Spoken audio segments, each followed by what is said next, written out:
Well, the difference between writing those first two albums is I didn't realise I was writing the first one, because you're just writing tunes to play at local band nights.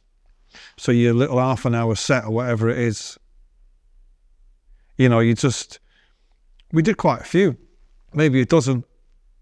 We were playing every week, you know, to like 10 people. And every week, the shittest song in that set would get bumped for another one. Or I never realised I was writing an album until Be Here Now. Because I'd already written Morning Glory, effectively. So your first record, you know, it's the old cliche, isn't it? You get 10 years to write your first record and, you know, 10 weeks to write your second. So you don't really realise you're writing it. You're just doing songs for your little half an hour set at your local band nights. Well, definitely maybe it was done live. That's a kind of anomaly in the Oasis thing. Not really fair to compare anything to that. That was us in our rehearsal room in a studio, which is virtually the same size as the rehearsal room. We just bashed it out live, you know. Morning Glory, again, there was just, I mean, I wrote so many songs. That's all I ever did. Still to this day, it's all I fucking do. I've got no hobbies. I don't do anything else. Go to the studio, watch football, have something to eat, get pissed, go to bed. That's my life. Like even then, just writing and writing and writing. You know, we went to Rockfield straight off a tour, and I had the songs. I was just going to, all the songs had one verse and one chorus, and I was just going to write the second verses when I got there. But things got a little bit out of hand when I got there. So that's why most of the songs have got one verse and one chorus. And the ones that don't have, the ones that have got a second verse and a middle eight were the ones I'd written before I got there. You know, it was a blessing in a way. I wrote one of the biggest albums of all time, and we're still a real little indie band. After that, when the spotlight of the world is on you, as a songwriter, I struggled with that. For years, I was like, I didn't know what I should be doing and didn't know how to do it.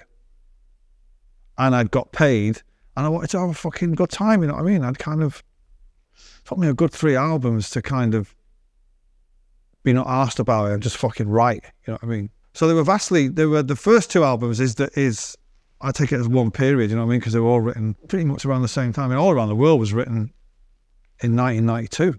The reason those set of songs are on Definitely Maybe is because they were the ones we were playing live. I'd already written a bunch of others that we just didn't get around to playing live because then it just fucking blew up, you know. It gets more difficult as you go along being a songwriter. And it should get easier, right? But it doesn't, it gets difficult. Wonderwall, no fucking idea.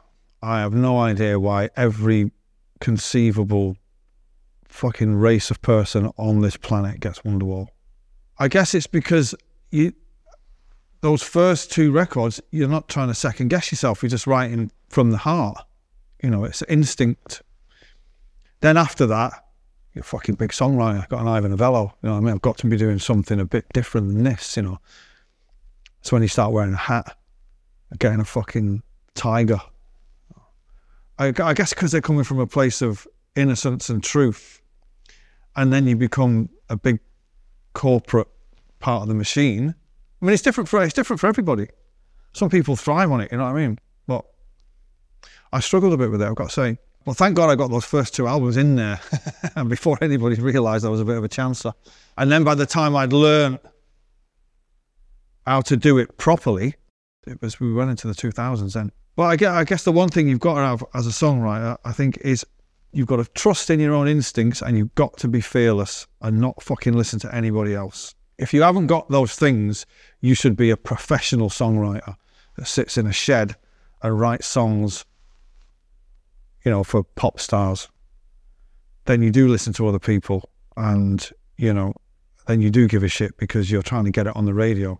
All the songwriters that I admire never really gave a fuck. Neil Young, Bob Dylan, David Bowie, Macca, John Lennon, Weller. There's got to be a sense of fearlessness about it. And I didn't have that for quite a few years because Oasis was such a brand and I had nobody to kind of lean on. I didn't have a John, or I didn't have a Keith Richards or a Mick Jagger. You know what I mean? It was kind of, I was doing it myself, really. It was fucking hard work. I remember being in the biggest band in the world, right?